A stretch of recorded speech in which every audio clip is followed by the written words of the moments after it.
Hello, amazing, beautiful beings. This is Milena. How are you doing in those tumultuous times of change and transformation? The changes are intense and they happen at a personal level as well as collective one. And now I'm no exception. And today I decided to share some of the changes that I'm personally going through with you. And there's several reasons for that. One is that oftentimes when we meet someone who's a coach or a teacher or whatever, something like that, we tend to think that their lives are perfectly fine, that they're not going through changes and transformations and they don't feel the intensities of emotions that we do. But that is not really true. I would like to share some of the tools that I'm using to help me through this transition because I know that they can be helpful for a lot of other people as well. When changes occur, when something is happening that is not usual, because all of the things that are happening right now are far from usual. They're not something that we call normal because we're used to it. We've gone through it many times and we've adapted to it. The things that are happening, the energies that are coming are very, very, very new. And of course, we tend to have an interpretation. We tend to stick a label to what is going on. This is negative because it's unknown or because I don't know how to deal with it.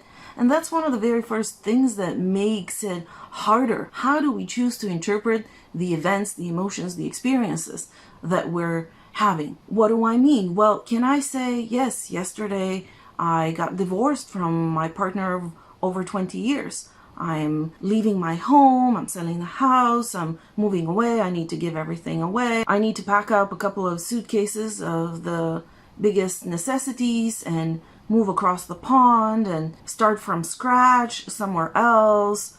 All of these things can, as a mental idea, cause a lot of stress, a lot of uneasiness, create a lot of unhappiness. But can I say, well, it's time for a completely new life, a clean slate, starting anew, building something that is new and exciting, that is based on a different energy? Yes, of course. And this interpretation is a choice. But another option is to being in that neutral state and releasing the need to put a label on what is happening and judge it in any sort of way, be it positive or negative or whatever, and simply have it as an experience that allow it to move through our system and then consciously create our new experiences that we want to create. Now, when things like that happen, when you're leaving your home, your environment that you've been used to for close to 20 years, or friends or someone that you've loved and you've been close to for a very long time, when you're moving countries and you're packing up and going somewhere completely different, can intense emotions come up? Absolutely they can, and they probably will. And one of the things that I do, and I did yesterday especially, is to set the intent. I allow this emotion to express fully, harmlessly, and completely in the best way possible. And then if tears come or if something else comes, allow it to happen. Allow the emotion to move through your system and to be released. Now, some of the tools that I'm going to share, actually a lot of them, I learned from my favorite mentor, Inelia Benz. Now, the next thing is, once I've allowed that emotion to be released from my system or to express, there are a lot of questions, maybe in fears and concerns that can come up. How am I going to handle all of this? How am I gonna start fresh? Will I be able to handle all of this? Whatever those questions and fears are, I use the fear processing exercise that I've recorded, that I also know from her, or the firewall processing exercise, to take care of all of these things. Because that clears the field, the energy, our system from these energies so that we don't use those to create our next steps in reality. Then the next thing is that I remind myself that the only thing that I really need to take care of is this moment, here and now, and keeping my frequency high, here and now, right now.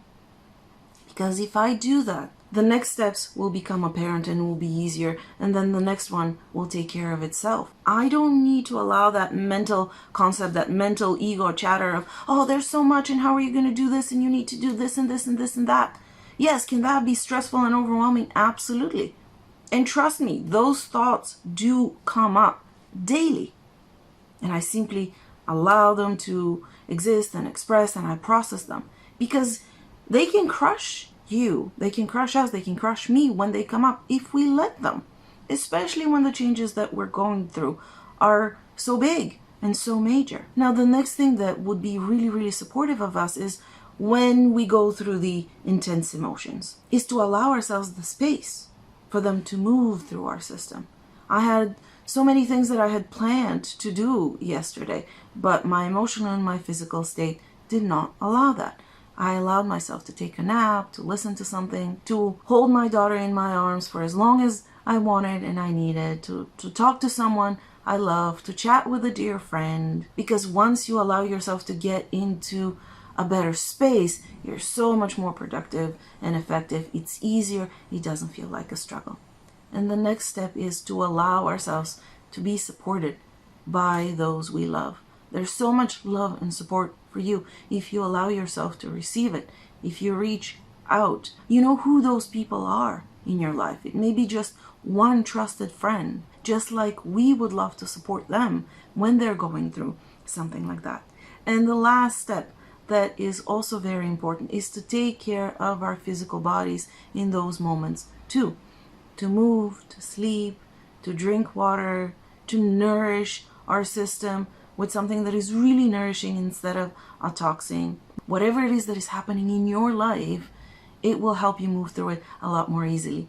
That said, in the next couple of months, there are so many things that I really need to take care of. And I'm not sure that I would be able to release my weekly videos as much as I love them. I do love that weekly connection with you. It makes me feel a lot more inspired and empowered myself, and it helps me deal with everything that I'm dealing with. But know that I will keep that connection with you. I will be thinking of you, and I will be hearing all those messages that you send me via whatever channel you choose to do that. Know that you're loved and supported. I'm giving you a big hug, and I'll see you soon. Bye-bye.